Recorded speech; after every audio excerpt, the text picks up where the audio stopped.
how many galleries are in this show now? Altogether 75 galleries. I think last year do you have the new section this year? I think last year you used a separate floor. I think the first ground floor. I think it was very much the latter. It's not because I wanted to put my own stamp on the fair. It was certainly not a matter of ego. It was not a matter of ego, just so you have the creative freedom. Or even creative freedom, because I was realizing that I'm working for a business here. It's not like a non-profit where you have to be dealing with ideas and communicate through ideas. This is about building a good business, a solid business, and that's the fundamentals. So it wasn't about me or what ideas I wanted to kind of like use a platform to display. It was more like what was necessary, what changes were necessary to make in order to make sure that this art fair had a very strong future, a sustainable future. What kind of changes had to be made? So there was certainly on the business model had to make, because I feel that the fair as it existed before was very much based on directly just using a Western model and applying it here. And of course, you know, that can't work because it's in such a different environment. So how is the Western model different than because it's been developing for decades and it's a mature art market with mature collectors and galleries and a public and everything.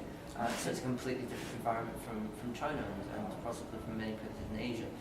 I mean, in terms of the focus of the market, of course, this is Asia, so we can't have a predominantly Western gallery art fair in Asia. Was it predominantly Western in the past 2 years? Yeah, I would say so. Yeah. Well, that's a big difference. So that's a big difference. So we have, first of all, it needs to be an Asia-Pacific art fair, and which means that the market here, which is predominantly Asia-Pacific collectors, and they collect Asian artists. They collect Asian and international and Western, but I would say predominantly Asian.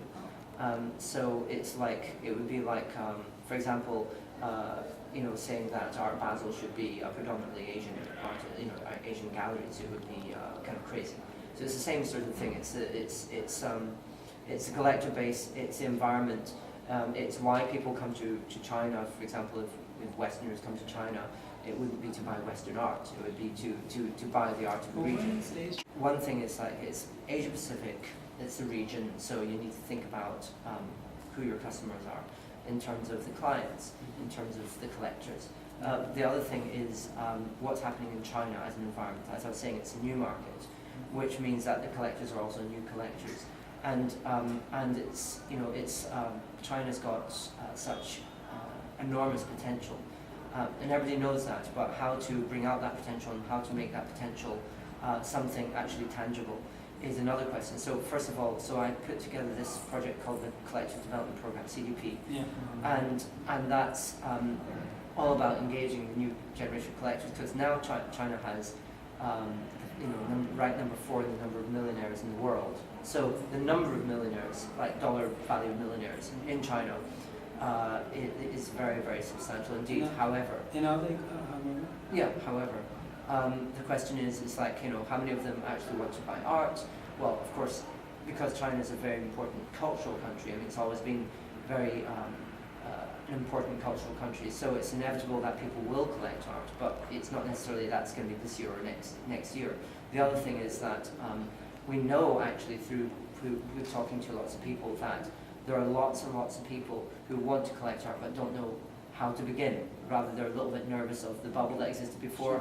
They're a little bit worried that if they start, if they spend lots of money on art, they buy all the wrong things, etc. So this program that I put together is building a separate platform. It's actually a platform in itself that's all year round, and the only thing that it does is actually speaks to new collectors here in China through partnerships with, for example, private banks, with organizations, and the potential is enormous because a lot of these people say they want to, you know, they don't know how to collect, but if they are given the clues and given the codes and given the methodologies and actually the step-to-step process to actually how to both get involved in the art world and protect themselves financially, then that really opens up their hearts and ultimately, obviously, long-term their wallets. But that's a long process because we don't want to make them feel like, you know, anybody is taking advantage of them, and ease them into it so that they feel very comfortable and, you know, kind of feel nurtured along the way. So this is something, this is an approach that I would say that's really, really needed in the art world in China. It's something that really only an art fair can do, because an art fair is an intermediary, it's not. And how long are you going to be involved with the fair? I'm going to be involved several years, yeah. Oh, so do you have a contract for this? I have a contract, yeah. I mean, For 7 years? yeah, I had a 2-year contract. That was a year ago, and next year I think, you know.